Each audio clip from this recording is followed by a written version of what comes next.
जगमती सांगवान जी,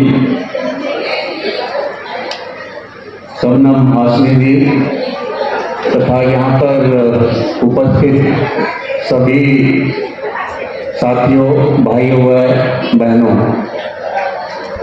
आज का ये जो कार्यक्रम है, ये रानी चिन्नम्मा की जो कुर्बानी थी ब्रिटिश साम्राज्य के साथ लड़ते हुए उनकी दास्ता से मुक्ति दिलवाने के लिए तथा उनको श्रद्धांजलि देने के लिए का ये कार्यक्रम है।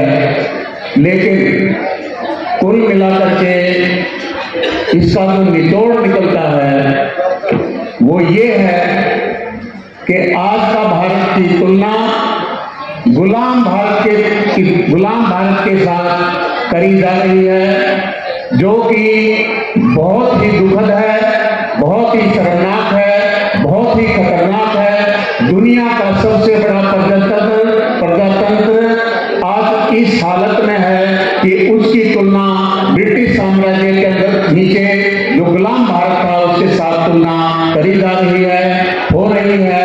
हालात ऐसे बने हुए हैं और ये जो हालात हैं, ये जो तुलना है, ये जो सोच है, ये किसी राजनीतिक सोच से प्रेरित नहीं है, इसके ये निराधार नहीं है, इसके बड़े सॉलिड रीजन हैं।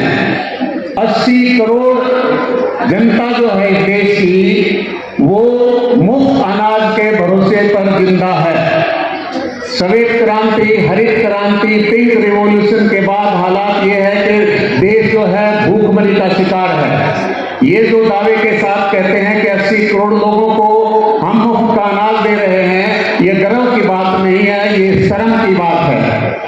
उसके अलावा जो बिकलिस बानो केस के अंदर बलात्कार हत्या के आरोपियों को जिस ढंग से छोड़ा गया, उनकी सजा की माफी हुई और उनका स्वागत हुआ, ऐसे ऐसे ये देश के अंदर जो हालात हैं वो इस ओर इशारा करते हैं कि भारत फिर गुलामी की ओर बढ़ रहा है। इसके अलावा इलेक्ट्रोल बॉन्ड के अंदर हमारे जीवन के साथ, हमारे स्वास्थ्य के साथ, हमारी जान के साथ खिलवाड़ करी जा रही है इस सरकार के द्वारा।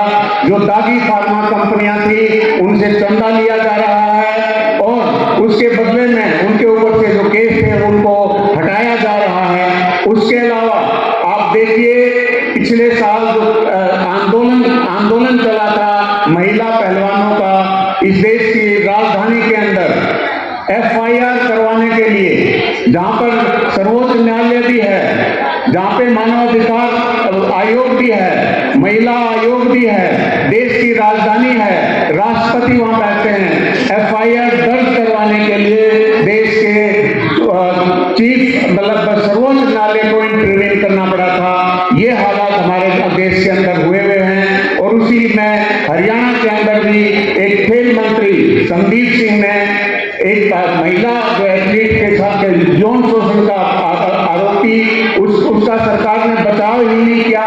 बड़े ही बेशर्मी के साथ विधानसभा के अंदर यहाँ का मुख्यमंत्री कहता है कि हम इस्तीफा नहीं लेंगे। उसके खिलाफ भी यहाँ के जो महिला संगठनों ने खासतौर पर संघर्ष किया, 250 से ज्यादा प्रदर्शन किए और अनेकों बार उनको गिरफ्तार नहीं किया गया। उसके लिए मैं जितनी भी बधाई को देना चाहूँ वो कम है। इसके साथ साथ मेरा ये मानना है कि अभी जो आने वाले चुनाव हैं उसके अंदर ये हमें ये नहीं देखना है बीजेपी के मुकाबले में कौन सी राजनीतिक दल खड़ा हुआ है।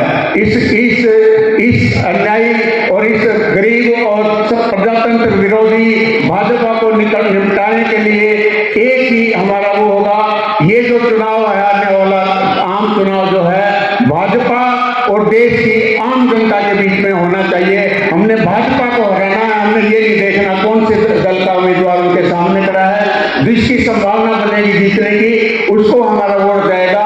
इसी के साथ मैं अपनी बात समाप्त करता हूँ। बहुत बहुत धन्यवाद, नमस्कार।